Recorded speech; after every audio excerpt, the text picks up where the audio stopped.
honestly, a lot of my homeboys, not many are dead, but all of them were locked up. Okay.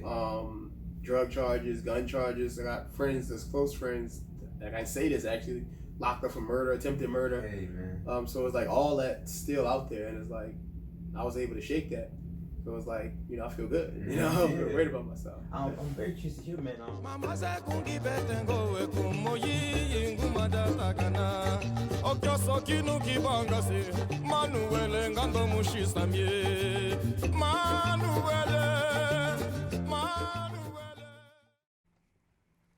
Hey, so hey everyone, welcome to today's episode of the Two Liffy Podcast.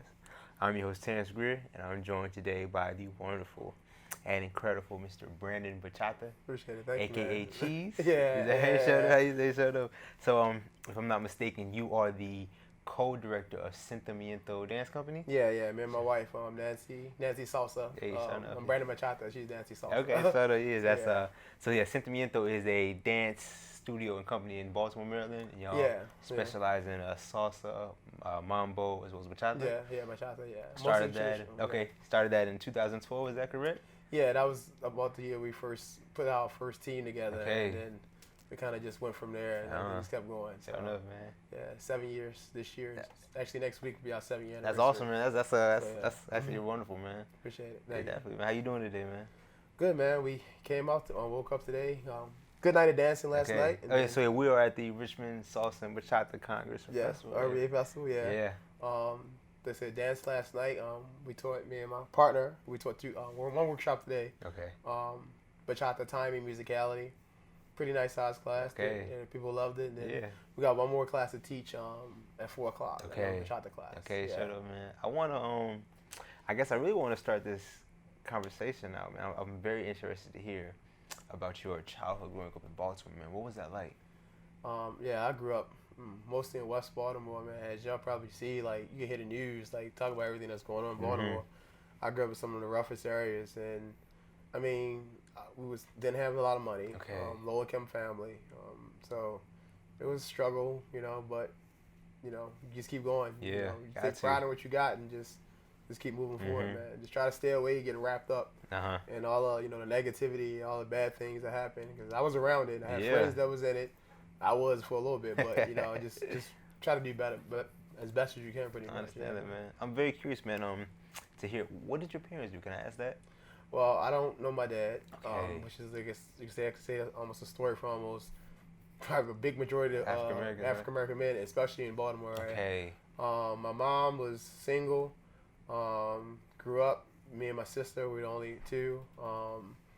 Didn't really have male figures around. So. Yeah. I understand, man. Yeah. I'm curious, man. I want to get too deep, man. But I'm curious, where you're at now in your life, looking back on your childhood. How do you think that affected you, man? I mean, like with anybody in life, like what happens when you're younger, it shapes you, molds you for, who you are later on in life, and you take those little things that make you who you are, and they, like you said, they just develop over time. I'm as much as like much bad happened, I'm kind of thankful for everything I went through. Okay. You can appreciate, you can see certain things, and growing up in a city and areas where I grew up, man, like honestly, a lot of my homeboys, not many are dead, but all of them were locked up. Okay. Drug charges, gun charges. I got friends that's close friends, like I say this actually, locked up for murder, attempted murder. Hey, man. So it's like all that still out there, and it's like I was able to shake that.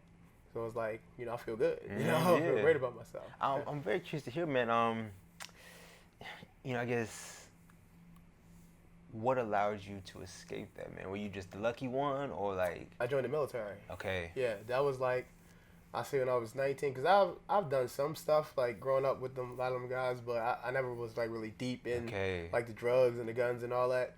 But I think after I graduated high school, I was a knucklehead in school, so I didn't do everything I needed to do. I wanted to go to college, but I was like, I don't know.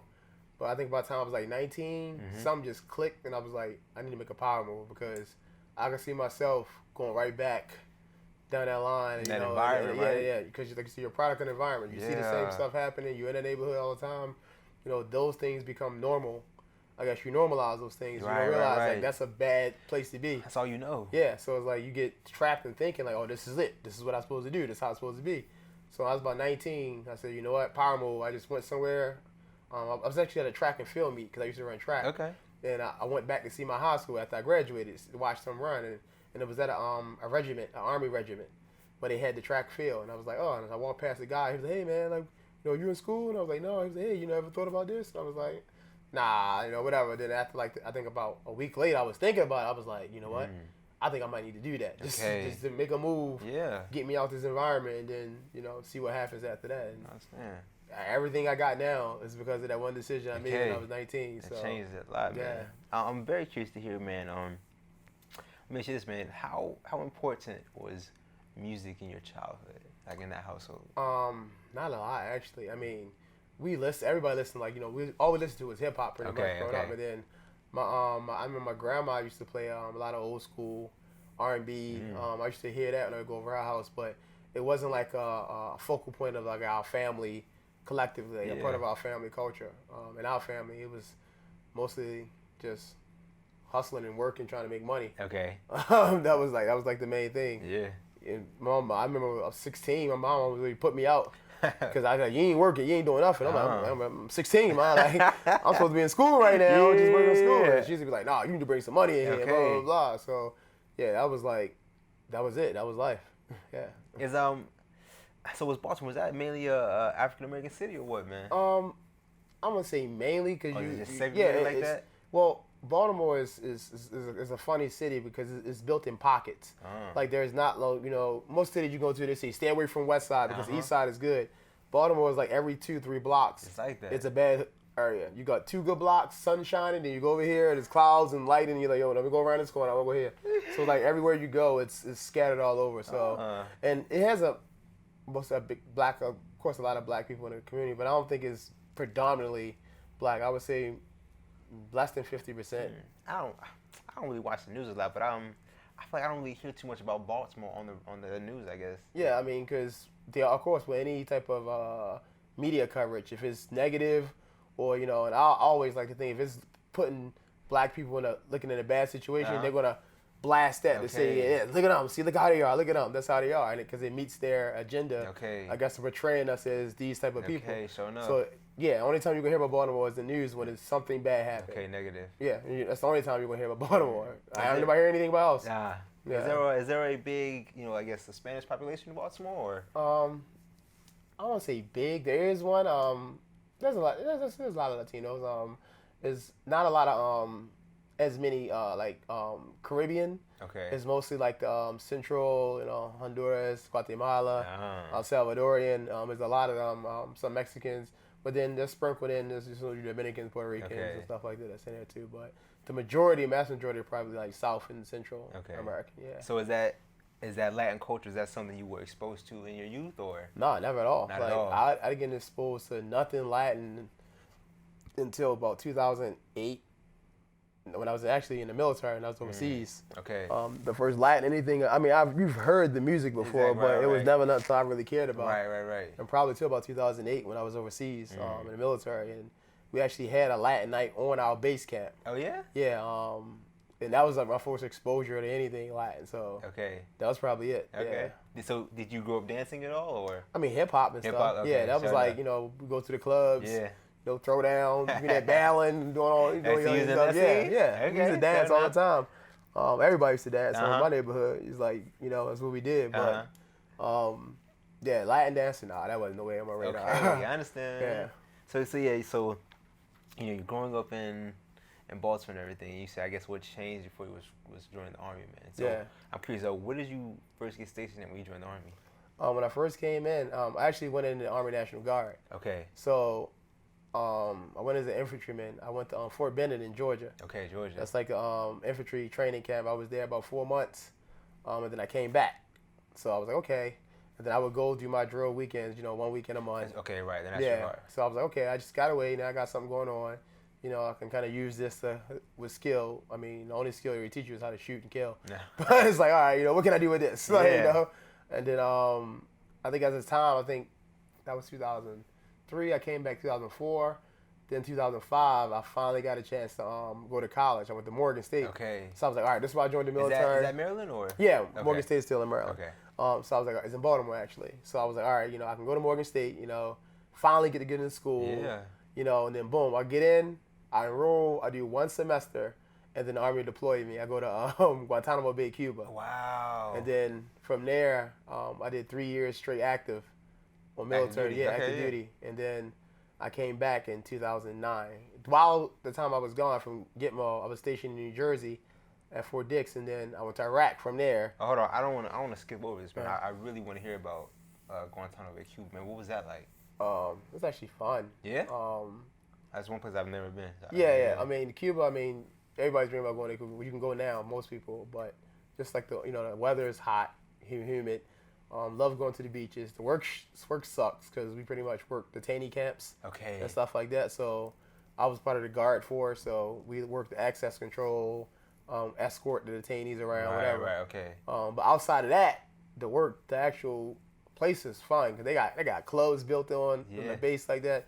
It's one of the few deployments where you can go to where you can actually drink and have fun. Okay. Anywhere overseas in combat areas, you're not allowed to no alcohol at all. Really? So okay. People have gone a whole year, 2 years, not even having a drink unless they go on R&R. They come home and then gotta go back. Sure enough. So yeah, I'm like, it was fun, man. We used to party. The Navy was there, Air Force. We used to all just get together and have fun. Okay. Yeah. So it was good. Yeah. Gitmo was good. Okay. Yeah, I'm pretty sure not a lot of people say that. Yeah.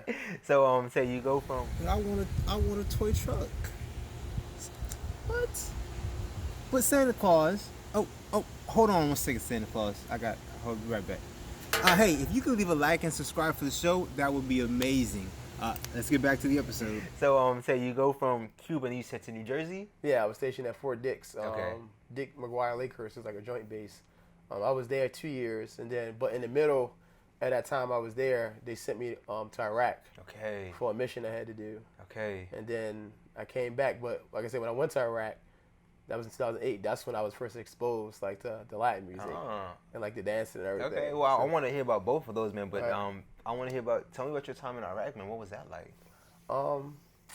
It's the desert, right, or what? I mean, actually, how can I say it? I mean, when you're in a combat zone, it's kind of like, of course, the worst case scenario is you get fucking blown up or shot and you die, which is it's the worst case scenario. In any situation. Yeah. So, but outside of that, it's like you're kind of just you take what you have and what's there, you just try to make the best of it. Right.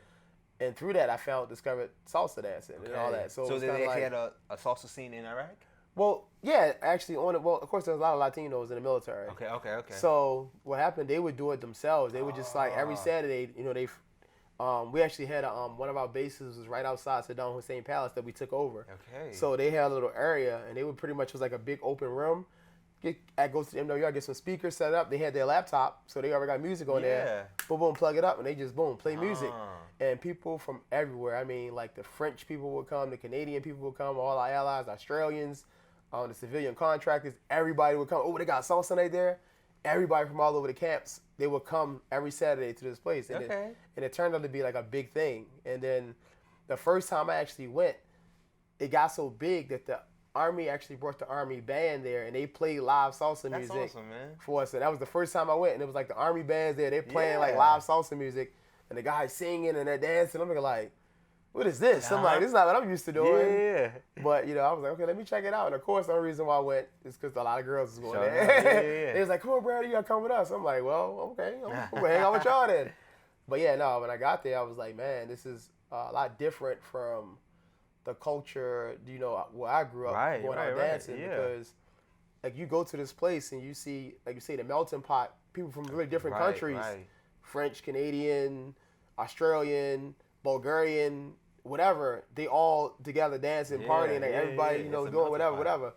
And, where I'm from, Baltimore, the hip hop scene, you got cliques of people, that's it. And it's usually you'll see these 3 people to themselves, these 5 over here, and you'll see a couple of people on the dance floor, but mostly all the guys, they posted up on the wall, they chilling out. It's it's not really, you don't come to the club for everybody. You come to just be with whoever 3 people you came with, and that's it. And then maybe if you're a guy, you're trying to holler some girls or something like that or whatever.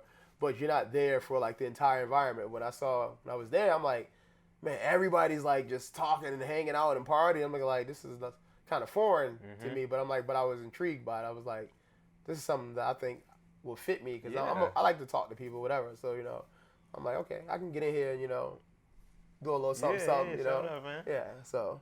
And so that was it. And so I'm curious, were you I guess that's when you first got introduced to it.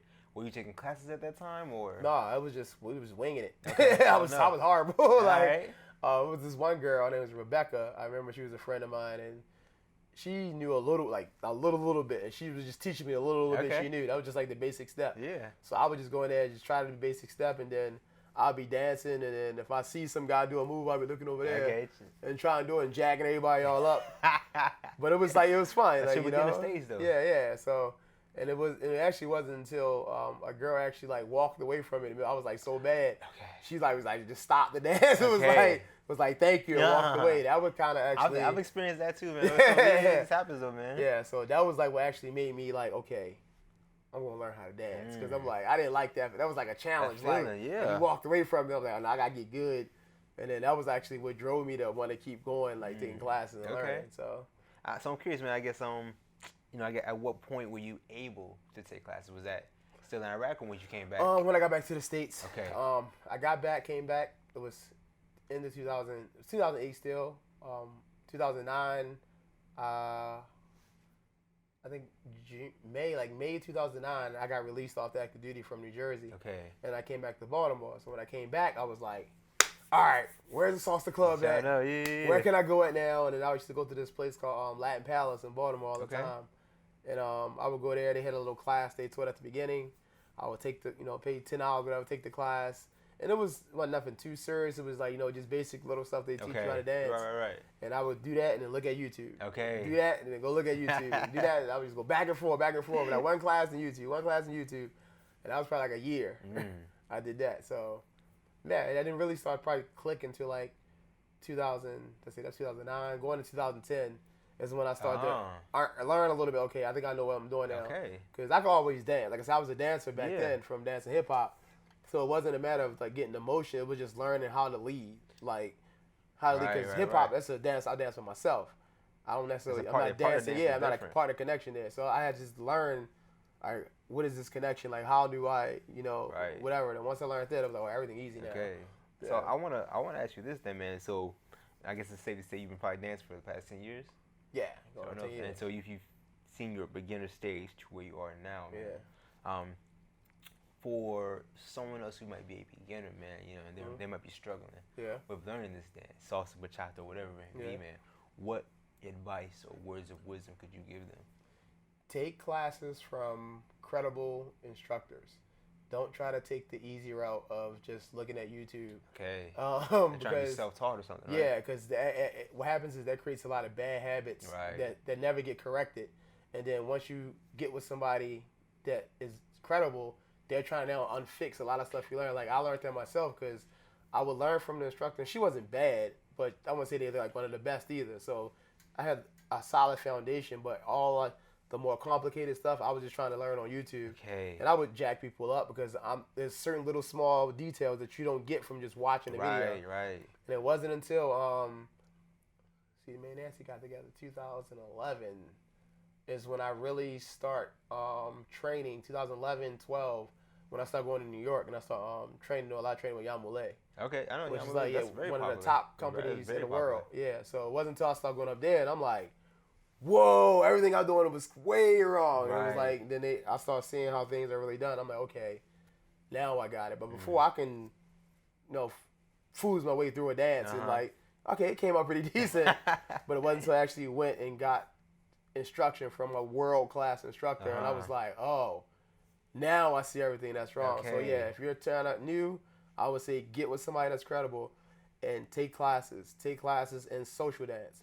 Don't just take classes and just take classes, but don't go out and try to dance. Like, take classes, go out dance. Take classes, go out dance, because it's practical implication. Like, if you practice something, you got to go out and implement it in a real life scenario. Like, say military, we say, this is how we do combat situation. You got to be real. Train as you fight. So if you practice this way, go out there and practice. Try to practice it the same way too. Yeah, I've spoken to other instructors, and they say, social dancing is really just another form of practice. It is. Right. It's when you go out, every little thing you've worked on in class is when you go out and you practice it and try to implement it in a, like say, combat situation, live situation. Sure enough, yeah. That's the only way you're going to get it, because in class, it's more control. The instructor right. is going to stop you. Right. He's going to correct everything that you do. So you got that. They like that safety blanket of knowing that somebody's watching me, he's helping me. Now you got to get outside that classroom and see if you can retain every little detail he taught you, and you got to implement it. You got to actually go out there and do it. So. I think also like a major point as well is the follow kind of knows what's coming. Yeah, that's another big thing. Yeah. You go over a pattern 12 times in a row, and this is something we teach in our classes too. We always try to get the follow to be in a position where you don't know what's going on. Right. So don't go through the motions. Like, you don't react until the guy leads these moves. Right. And a lot of times you see the teacher will teach the turn, and the girls, they just get automatic mode. Exactly. So before the guy even lead, they already doing the turn. Exactly. They already going to the side. It's like they just walking through it together. And I'm like, so I was stressing my girls, like, you don't know what's going on. All I want you to do is a basic step. That's the only thing I want you to think about. Basic step. Yeah. If you feel something, react. And then I would even take the girl and I would test them. I would fake like I'm about to do something to see if she go all the way through. I might see now you back lead. Right. But it's like kind of stressing that for the ladies as well. The followers don't back lead. Learn to follow, and that's something else I learned. That a lot of people I hear don't teach the followers is how to follow. They teach them what to follow, but not how to follow it. Which means is you got to have your body posture and your tone and attention correct, so you're reacting. You're not being proactive. You're not guessing, anticipating. You're feeling and then reacting to what you feel. So if that's correct in the class, then for the guys, they gotta actually learn how to lead it, because the girls are actually following. Right. And then they go out into the clubs, and the girls do the same thing. Don't react, don't guess, just relax and react. Yeah. And the guys, you gotta lead. So I understand that, man. It's tough.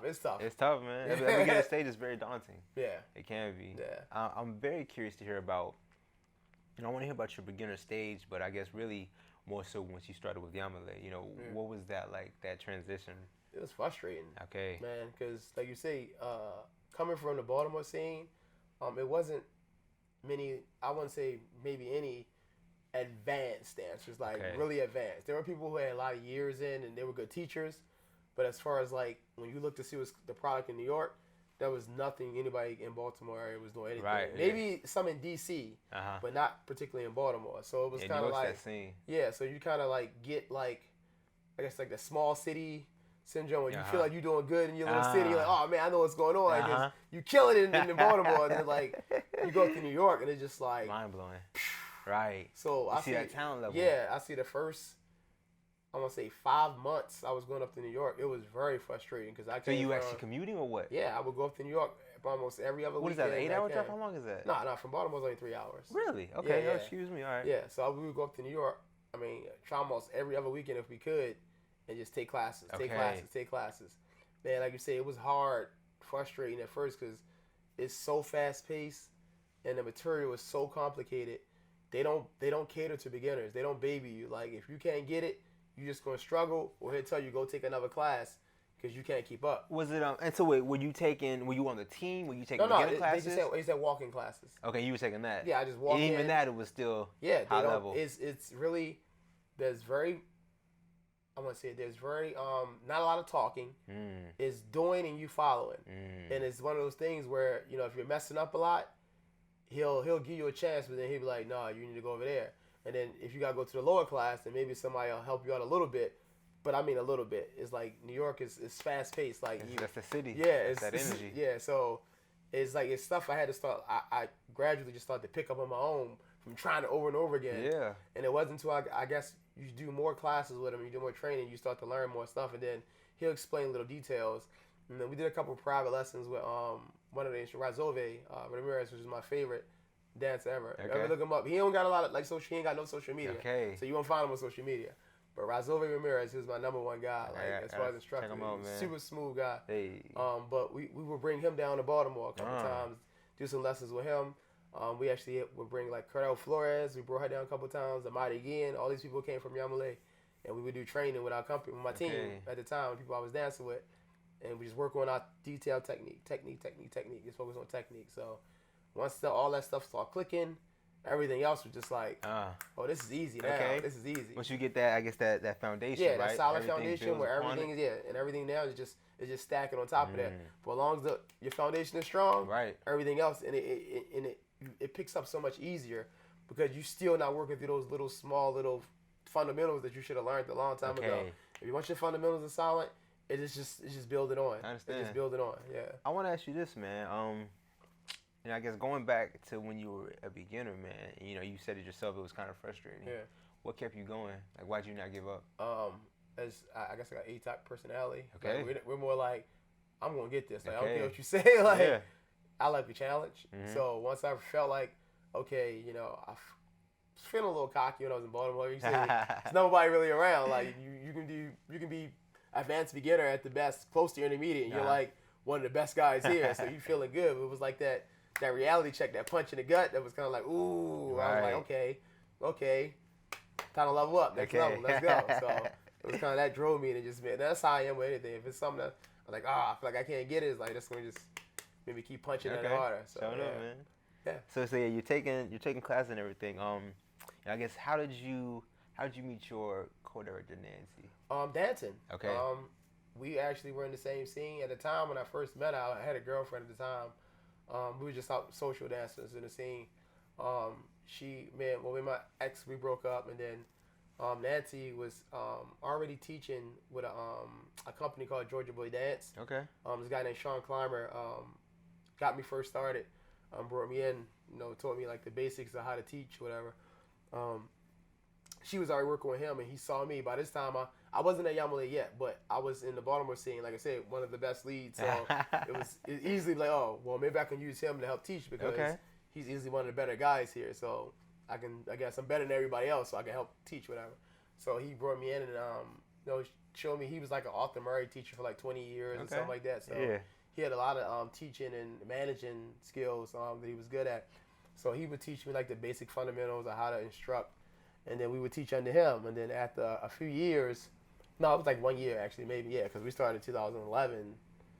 And then in 2012, he actually quit his company. He was like dismantling his company. Okay. So during that time, Nancy and I, we just started dating in 2011 because we started teaching together when we joined this company. And we put together a bachata like boot camp class. It was actually like the first one ever done in Baltimore that we found out because back in 2011, it was mostly just bachata was like just in that hitting the cusp of coming up. Like, so it was just coming up, and I'm like, oh man, I love bachata, more than I love salsa. So by her being Dominican, she was naturally like, okay, let's come together, let's do like something for bachata.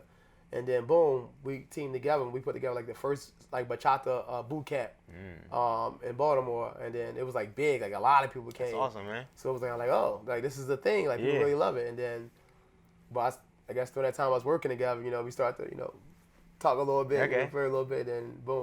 Okay. Yeah. Shut up, then we hooked up. I'm curious, man. Does Baltimore have a big, I guess, social dance scene, or is that something that you all had to build up yourselves? We're one of many people who've been through Baltimore as either teachers or that's currently there now. It's not a lot. Off the top of my head, I can think of maybe 15 total people that are either promoters or instructors in the area, in the Baltimore area. Maybe 15. It's not really that big. It's kind of small to a sense where if you have multiple events on the same night, somebody's going to lose out because the scene's just not that big. Like you see a lot of other scenes, you can have a party over here, and it's fine, everybody's good. But in Baltimore, it's like it's hard to get multiple parties on the same night. So everybody's picking a scrapping to get that one night, so they get out. Don't nobody else do nothing on my night because I want to have something that's successful. So it's not that big. Okay, I understand. Yeah. Tell me about the, I guess the creation of Sentimiento, man. How did that come about? Nancy and I, we got together and we were like, you know what? Nobody has a bachata team. Okay. Here in the area, so we were the first one to do like a bachata performance team. And naturally, Sentimiento, because it's about connecting to the music. Is that feeling? It's feeling. Feeling, sentiment, you translate it to English, was feeling, So, because we were bachata lovers, and it's like, when you dance bachata, you gotta feel bachata. Like, it gotta be like in you. And then we would notice like every song, all the bachata artists, Sentimiento, like they would sing, and it was like that's it, like that's what it is about that feeling. So we put together one bachata routine. We had a group perform it, and it was like Sentimiento. Okay, that's it. Sure enough. That's it. Yeah. So I guess really I want to hear about, tell me about that beginner stage, man, that initial period of creating a dance team or dance company at the time. What was that like, man?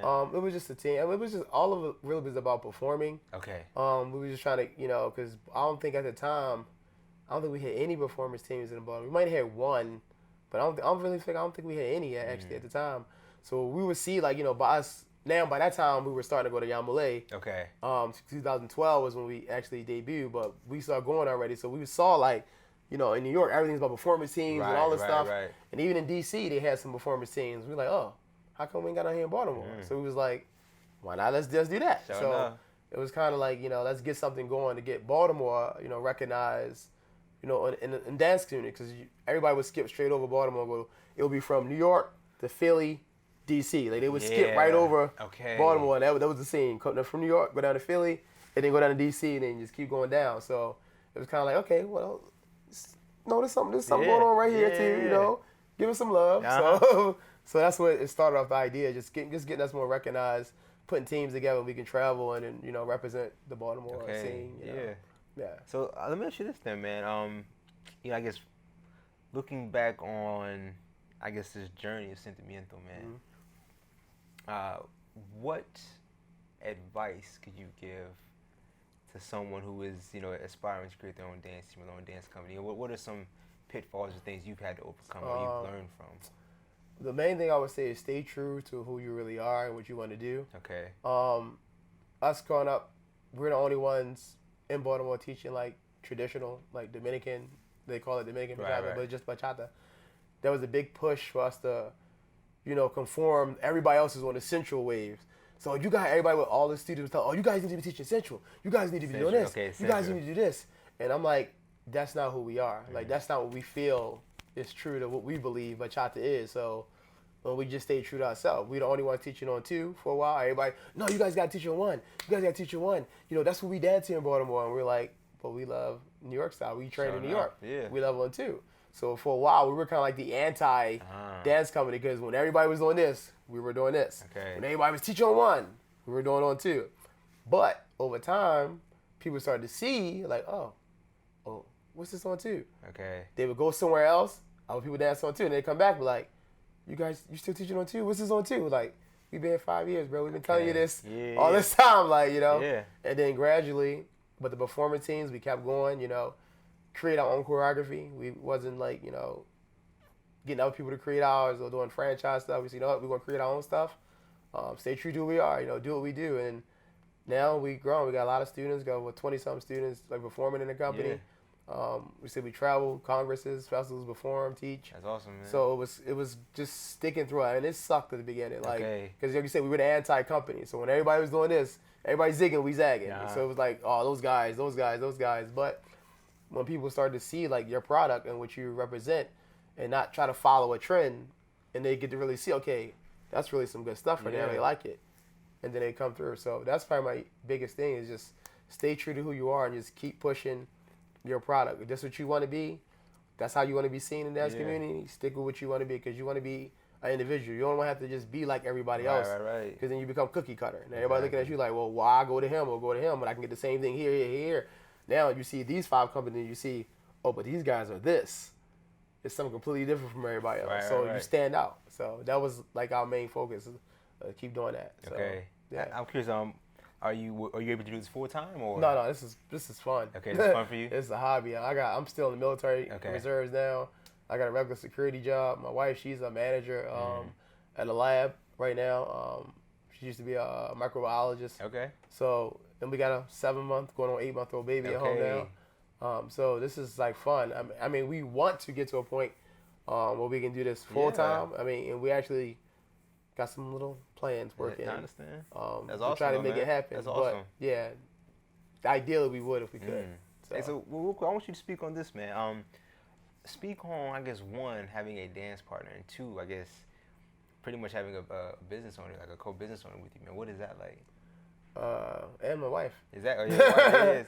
It can be tough because you always have to be, like I said, for me, I'm more like I'm always trying to separate everything. Okay. Like I don't want this to be the same as this is this. But a lot of times for my wife generally everything is the same. Okay. So it's like for me it's like I gotta walk that fine line and I can't do nothing that's going in a studio that's gonna make you bad because I'm gonna deal with it. You gotta have to. Yeah, later on. So it's like it's always trying to walk that fine line for us. But and it's great because that's somebody who I share everything in life with. Right, so right. to be able to share my dance partner, a company, my wife at home, a mother of my son. Yeah. It's like everything is together. So it's like that part is like wonderful. So yeah, definitely good. I understand that. Yeah. Yeah. So I guess I want to ask you this, man. You've been dancing for, I guess 10 years plus now, man. Yeah. What are some things that you've learned from dancing that you're able to translate to your everyday life? Right. Well, actually, it's stuff. It's kind of funny. It's stuff that I learned from being in the military. Okay. That actually was able to translate over into dancing. That kind of formed, like I guess the way I am who I am now. Yeah. I was a drill sergeant for 4 years. Instruction always has been something I've been good at. Okay. Even before I was a drill sergeant, I was detainee operations instructor. I taught unarmed self-defense. We taught less than lethal weapons. We taught riot control. Then from there, I became a drill sergeant. That's one of the best jobs ever, one of the hardest jobs ever to do ever in life because you're taking civilians off the street and you're turning them to Army soldiers. Right. I'm like, it's very stressful. You have no life. You work from 4 in the morning to 10 at night every day. So like, it's one of the hardest jobs ever, but one of the most rewarding jobs. So all that stuff when it comes to instruction and dealing with people and learning how to teach and communicate with people and deal with their personalities. Mm-hmm. When you come to the dancing, I kind of see the dancing in that same way. It's different personalities. I'm an instructor. I got to learn how to talk to you the same way I talk to her. It's not going to be the same. And it's like I transfer some of that and I kind of like, okay, the biggest thing I can say from the dance community that stick with me, I would say is probably the openness of how everybody's able to come together. It's like an open community. Yeah, exactly. Being able to mix in. Anybody can come from anywhere. It's people you might meet once or twice, or some people you might meet at all. Or something you meet people on Facebook. Like, you see him, it's like, hey, what's up, what's going on, bro? Yeah, Yeah, and it's like, that's been like real good, the networking aspect of it. Because, like, I've been telling my friends now, I can pretty much go any state, definitely in the U.S., and if somebody I know, I can be like, hey, you here? All right, let's go hang out. Or even overseas, go to Italy somewhere. I got friends in Italy, Spain, Europe, all over the place. That's so I'm like, if I go somewhere, and some of them I've never even met, like, personally, it's just from, liking each other's videos on Facebook, and, hey, that's a nice class, and it's like, boom, now you just open up your network. You got a global network. You can just go anywhere and meet people. So I appreciate that greatly about the dance scene. All those opportunities that open up for me. Yeah. I'm very curious to hear about, I guess, when did you start teaching? That was probably in 2000, I want to say 11, going into 12, when the guy Sean, and like I said, I wasn't doing my own thing. He would just I would teach like this basic beginner class. So all they would learn is like the basic step, cross body lead, and right turn. And he started me off there because, like I said, I was only dancing maybe a year, 2 years myself. And he was like, oh, all right, I want you to just teach this. That's it.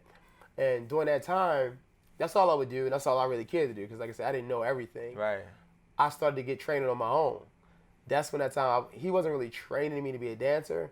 He was mostly trying to train me to teach his classes that he wanted because it was really for his benefit. Right. So, but I was like, I don't feel like I'm getting better doing this. Like, I feel like I'm doing the same little stuff, which is needed, but I'm like, I could be doing more. So that's when I started going to New York on my own and started getting that training. And then once we broke off from him, we started with our dance teams in 2012. I want to say about 13 or 14 is when we really started doing classes. Like, after a couple years of training with them, it's okay, now we're going to start doing classes, like regular classes, people come in. So about 2014, which is 19, about 5-6 years I've been teaching. Okay. Yeah. So let me ask you this then, man. I'm very curious to hear, I would like to hear about, your beginner stage in teaching back in 13 and 14, what was that like? And aim it more so towards, giving advice for an aspiring teacher. know your stuff. That's number one. Because I had like I said, I went to drill sergeant school in 2012. So because I had so much experience teaching, now teaching, it doesn't matter if you're teaching salsa, how to freaking build the wall. Teaching is teaching. It's a separate skill. Yeah, it's a separate skill set on its own. Yeah. So I was able to relate all my experience with teaching in the Army, being a drill sergeant, to learn how to connect with people and convey like my message to get it across to them. And that's the main thing. If you can do that as a teacher, and you can kind of get what you want them to realize and get them to be able to explain that and get them to understand that, that's the first thing that starts to teach. So are you like yelling at people like, do the fucking... No. I wouldn't drill sergeant over that. But I was, one thing about me, and I'm still this way now, my people tell you about my company, I'm real like, I'm straight in. I'm real like straight to the point. I'll laugh and joke, but I'm just like, it's this. Let's get here. I guess goal oriented or? Yeah, I'm like, we're gonna get here. Okay. So I'm not gonna be like the one that's like, oh, no, it's okay, don't worry about it. I'm like, no, that's wrong. Okay. We're gonna do it this way. I'm gonna make sure you get it right. And it's the same way that part of, I want to say, teaching, instructing for the military is with carrying on, because the military is, you're gonna get it right. Right. You know, man, every time you're going to get it the right way, because this is your life we're talking about. Right. If you gotta go over combat, you're gonna die if you don't do this right. So I kind of have that same approach, not as stern and strict, but like the goal is you're gonna learn this. I'm not gonna waste no time playing around with you. I'm gonna get you here. Just that aspect of being able to teach in general, it was easy for me to translate that over once I start learning the fundamentals of what I'm teaching, which is in salsa. You know, you got your all the basic detail fundamentals. Is okay. Now I gotta explain that to these people to get them to understand that and learn how to implement that. So that part helped me out a lot. So being a teacher, I was always a teacher before I started teaching salsa. It was just a matter, now my material is different. Okay, right. Now instead of teaching how to low crawl and shoot guns, I'm teaching you how to do a basic step and do a right turn. As long as the information is there, as long as I know it, I'm able to teach it. If it's somebody new, like I say, know your stuff. Train. Always be training. Like I still take classes to this day. Always be a student. I'm always a student. I'm always going to New York. Any chance I get, I'm going back there. I'm like, teach me something. Teach me something. If you know I've done it 35 times, I'll do it again. Always take classes. Always train. If you don't know answers, find answers. Don't BS your students. Don't give them bullshit just to make it seem like you know what you're talking about, to make it seem like you know more than you do. Like, if you don't know, tell them you don't know. You might feel as, oh man, they ain't gonna want me to come back. I'm like, well, I would rather you tell them the truth and then I'm go out and get the truth on their own, than you tell them some bull and then you teach some bad skills. And now you got a student that's coming out looking jacked up, but they're a representation of you now. That's not even gonna make your business look better. Like, seek the answers. Keep taking classes. And once again, I always say it, get somebody that has a reputation, a reputable instructor. Don't get your homeboy that you knew because he did it a couple times and you want him to show you. Go out, look for credentials, see who's who. Because, like I said, that's what my biggest fault at the beginning. Once I did that and got somebody really reputable, my dancing just they went up. So I'm like, that's what you saved some heartache, right? And I guess trying to correct some bad habits you might have. Like I said, I learned something because I was a YouTuber. I was a little class. I say I was about 60 YouTube, 40 class. And then once I dropped all YouTube and went to straight class, I saw the biggest jump in my dancing. It just took off. I think that's probably, I feel like that might be an issue currently in the dance scene. You know, people on Instagram. Watching that. I mean, it's they go out and try and perform. This is one of the biggest things. We talk to like a lot of the old school, the OGs in the salsa game, and I hear them going back and forth on like social media about this stuff all the time. But you gotta think they came up in a time where there was no YouTube. So anything they did, they had to create. Like they literally had to make it up on their own. There was no, okay, let me just see what Sean's I can do. Let me go to this page and look at this stuff. They literally had to go in the studio, practice and work. Now, like you say, any day, somebody can teach a workshop. Well, I ain't got no material. Let me go look at YouTube real quick. Okay, I'm going to teach these same steps. Though nobody might not know who this person is. You teach them some class that happened in Italy somewhere. You come to the U.S., you teach the same footwork. Like, who knows? Who really, really knows? Yeah, so now it's completely different steps. Now, one of the things, and my teachers know I do this all the time, I pride myself on, you know what? I don't always plan when I'm going to teach. And it's a different challenge, but I see 80% of the time, if I teach a workshop or class, I'll make it up on the spot. Because that keeps my mind in that mode of creating. That's how I get mine. It's creating. Like, don't go in with a game plan. Sometimes I might create something just in case. Okay, I might teach this. 80% of the time, it always usually goes south because either people come to the class, they can't do it. Okay. Or you might teach something simple and then you realize you got more advanced people in your class. Okay, I got to step it up a little bit. Yeah. So then it causes me to create on the spot. I think that helps you out a lot. Getting that creativity mode. Yeah, always a benefit. Creating. So, yeah, it's way different. Okay. Now than it is from back then. I understand that, man. Yeah. I want to, I guess I want to ask you this, man, real quick. I want to kind of, give some benefit to some dancers out there, man. So, I'll start with this one then. Can you give me, I guess, one tip that can make anyone a better dancer immediately? Work on your feet. Okay. Feet are more important. What I mean that is your stepping. Proper stepping, weight shifting, and movement. That's what any dance. Any dance is moving. Move your feet. You're going to move your feet. Right. If your stepping is clean and you have a solid foundation when it comes to just stepping, just basic, whatever the basic step is, but you can basic it to death, that's going to take you so many places forward. That's why a lot of teachers, particularly in New York, saying they might do 70% footwork, 30% partner work when it comes to dancing. Okay. They drill feet all day long. If your feet are good, you have clean stepping, you can transition your weight quick. It doesn't matter if you're a lead or a follow, especially if you're a follow. If you can step really clean, continue stepping, you'll be able to follow a lot more stuff than you think you know how to follow because the way you're stepping is going to help guide you through the turn patterns. As long as your feet are constantly moving and you shift the weight you're supposed to do, you'll be able to follow stuff you never even thought you could ever do because you're always being stepped. And that's the main thing. A lot of students, they focus on up here, the moves, and they don't worry about their feet. I'm like, dancing is you're moving your feet. Right. So if your feet are solid, if you got a solid stepping foundation, a lot of stuff will start to come easier. Okay. So is that, I guess, essentially practicing the basics or what? Basic and footwork.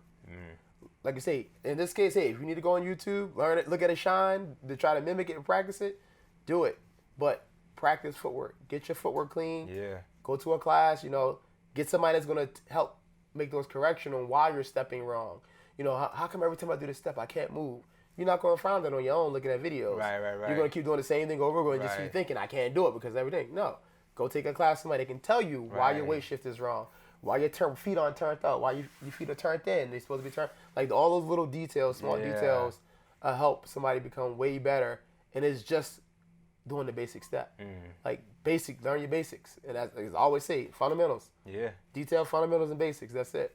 I want to, you might have already answered it, but any specific hints or tips for leads out there to help them improve their lead? Stay close to your follower. Relax. I know I'm saying a lot of times when people dance, they get tense and especially if they're thinking, really relax. Always stay close to your follower and don't try to listen to the music when you're dancing, social dancing. Of course. Don't try to bust out the whole turn pattern sequence you learned from the Congress when you get to social dance. I'm like, listen to the music, breathe, and just, have a good fun dance.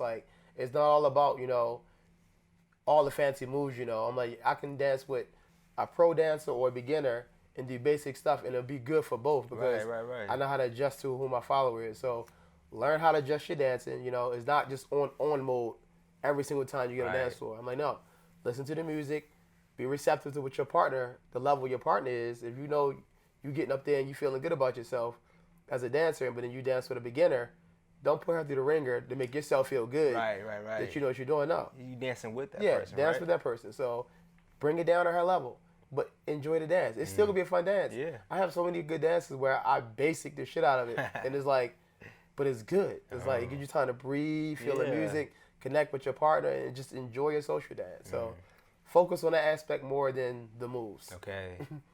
Let me ask you, I guess kind of the opposite of that question, that, any advice for followers out there? How can they improve their following? Stepping is one. Anytime in my class, I don't really talk to followers too much about what they need to do as followers. I give them the basics of tone, tension, body frame, posture, and all that other stuff. But I just tell just focus on your stepping. That's the number one. I have students come a couple weeks with me dancing with me, but they can follow a lot of stuff I do now because all I drill was your feet. Keep stepping. Keep stepping your feet. Now they just kind of on autopilot, just They just moving. They don't know what they moving to, but their feet are still going. But at the end of the day, we're always in sync. Sure enough. She's always dropping on her 6 when she's supposed to. I'm like, because you're focusing on your stepping. That's it. So because they're doing that, that's the first thing, and everything else is just add on top of it to get you be a better overall dancer. But just initially, basics. Okay. Step. Step it out. Yeah. I understand that. That's man. it. Yeah. For someone who may be, an intermediate in a dance, and they want to get to that advanced level, what do you think it takes for them to get to that level? Take advanced classes. Okay. I mean, it's as simple as that, because if I'm at an intermediate level and I'm only taking intermediate level, I'm going to be at intermediate level. Yeah, stay the stagnant. Yeah, so if I want to be intermediate, if I am intermediate and I'm going to go to advanced, I should be jumping in advanced classes. Okay. I mean, it's as simple as that, because if you're a legit intermediate dancer, you have all the fundamentals. If you're really intermediate. Right. Because some people will jump to intermediate class and aren't ready for it. But they still need to work on that fundamental. If you're a true intermediate level dancer, the foundation there, now you just need to step it up. You got to learn harder stuff to do. Sure enough. But your foundation is already built. It's just a matter of you being able to do more complicated things or more advanced concepts that apply. So that's it. Just take advanced classes. I understand that, man. Yeah. I'm very curious to hear, man. I guess what are some of your, future goals for Sentimiento, man? How would you define success for it? And No, I mean, ideally, like I said, if we can get to a point where this is something we can do full time, we would love it. Just trying to do more for our community, create more of what we're about, and just share it with people, man. Because I'm like, there's a lot of stuff a lot of misconceptions about either it's bachata or salsa that are out there, and it's like we just want to be able to educate people. Like, this is really what this really is. This is not necessarily this. It can be that, but it's also really this too. And even like from the workshop today, we saw just at the beginning of the class, we did a little test to see if they can realize something, and most of the class didn't realize what it was what we're doing. I'm like, but that just showed you that little small little thing, and it was about timing. Everybody dances bachata 1, 2, 3 tap, but that's not the only timing you can dance bachata. But the fact that everybody was automatically assumed that's what you got to do. So people like, that's not the right timing. This is wrong. This is wrong. It though, right? Yeah, and you can switch the timing up. We had a lady today who came up to us right after the workshop. Her husband is Dominican, and she told us, she was like, I felt so bad because I used to tell my husband, he's off timing all the time. I'm like, how can you tell a Dominican. Who his culture, his dance, that he's doing it wrong? Because the misconception is it has to be done this way for it to be right. So we try to break that, and that's how what our focus is to kind of get people to understand the culture behind the dance, and not just the dance in itself. You understand the culture and why things are done a certain way, you can be able to relate a lot more. So that's like our biggest thing, just be able to educate people. And like I said, if we can get to go full time, that'd be awesome. More time, free time for us, because we can make our own schedules. Yeah. So hopefully we can get there. That's what we want to do one day. So I want to ask you this, man. I'm very curious to hear about, having a Dominican wife. Is she always right when it comes to dance? Or is like, I mean, no, I wouldn't say she's always right. Especially because it's her culture, right? Yeah, I mean, it is her culture, but she knows that I've put in the time and work and understand what it really is. Okay, like, so no. There's nothing that I can say right now about bachata that she'd be like, I don't know this right now. Okay. She knows I know. Okay. So when it comes to that, we're pretty much on the same page about majority of the things when it comes to dance. Salsa, it can be a little, the same, we're still good, but she has preferences when it comes to dancing salsa, just like I have preferences. And even with bachata, we have preferences. So it's not matter about if it's right or wrong. It's just, that's your preference when it comes to doing this, and this is my preference. So that's about the only clash you might get. It's what I prefer compared to what she prefers during this dance. But as far as the knowledge and the background and history about it, we're right there. We're all on the same page. Yeah, I understand that, man. I definitely understand that, man. I guess I really at this point want to thank you, Brandon, man, for taking so much to talk to me, man. Appreciate it, dog. I definitely enjoyed it, man. You too, man. I'm very curious, man. Tell me, what are some of your upcoming events, man? What do you have going on? Right now, October 1st, we start our brand new salsa boot camp. So we're opening up a Sentimiento dance school. Okay, all right, nice. We're trying to really get a lot of more detailed focused class with people who really want to come in, have a good time, learn the art of dance. Get you dancing in 4 weeks. The goal is in 4 weeks, get you able to get on the dance floor, get a nice basic step going, your basic right turn, just to be able to get you started. That's October 1st and October 3rd. We're gonna have 2 classes, one on Tuesday, one on Thursday. Pretty soon we'll be coming up with our Bachata boot camp. We're gonna do one too. That's TBD. I'll come up with a date for that. We still have our performance teams. We got a salsa team, student team, bachata team. We have our pro team. We have project teams. Like tonight, one of my teams from Pittsburgh that I have a franchise team from Sentimiento. They're from Pittsburgh. They're gonna be performing tonight here at the Congress. Anybody want to get a performance team? Let us know. We create choreography and then we send it to you. And you can represent whatever area you're from. Get a little dance group together. Y'all can perform. But that's it, man. Yeah, boot camps. I didn't realize how much you did, man. So this is pretty much a second full-time job, man, huh? It's becoming. That's why I said eventually I would love to get into that because the time we put in is not a lot as much as we could put in. Okay. But we're seeing pretty decent results from the work we are putting in. So we said, hey, we can multiply this by 3, do 3 times more the work and get 3 times more the results back. We should see exponential growth. So that's what we starting out. Switching and starting to flick in the head is like, maybe I can do this. Just kind of get a plan in motion. Okay. And get everything set up. So that's what we're actually in the process of trying to do that now.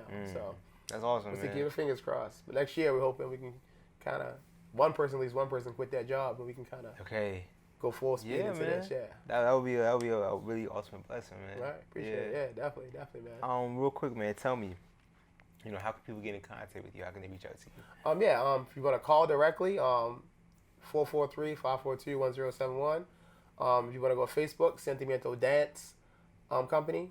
We also have Sentimiento Dance School. If you're looking for classes, go to the school. If you want to look at just like events and performances and teams and stuff like that, it's Sentimiento Dance Company. Okay. So Sentimiento Dance Company and Sentimiento Dance School are the 2 Facebook pages we have. On IG, Sentimiento_Dance_Co, CO. Okay. Twitter at Sentimiento410. Like I said, you can look me up on Facebook. Brandon Bachata. Look up Nancy Salsa. We're the directors of the company. Email us, info@sentimientodance.com.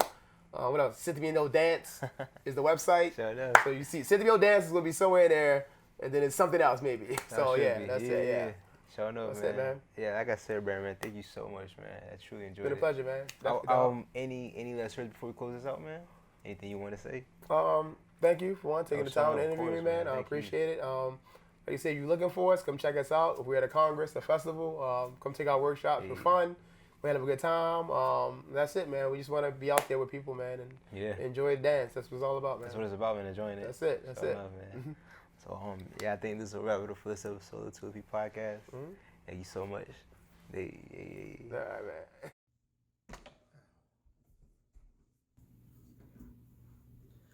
All right, so hey everyone.